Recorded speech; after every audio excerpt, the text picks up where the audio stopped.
本日は豆腐を使った低糖質パンケーキを作ります。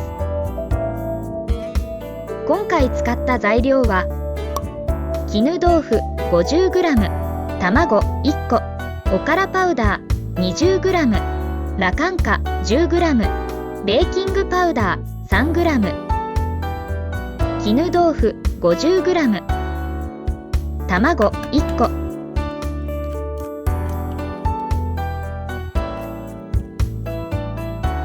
おからパウダー 20g、ラカンカ 10g、ベーキングパウダー 3g。 すべての材料を混ぜ合わせます。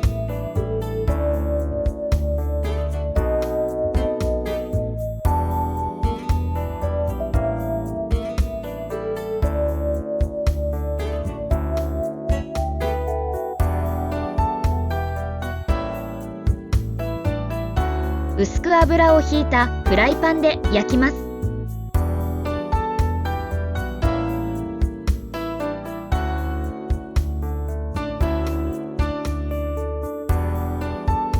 形を整えます。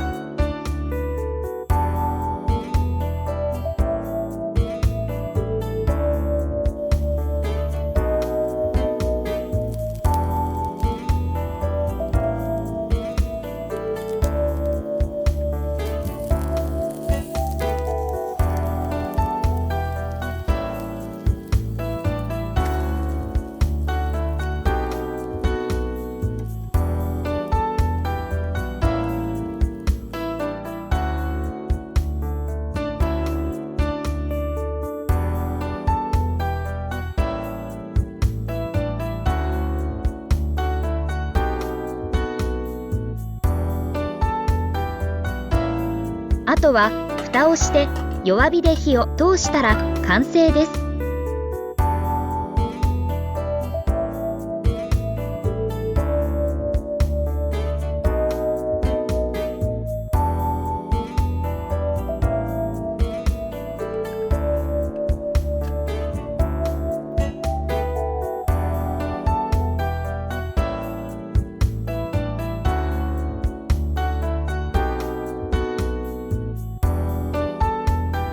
お豆腐パンケーキの完成です。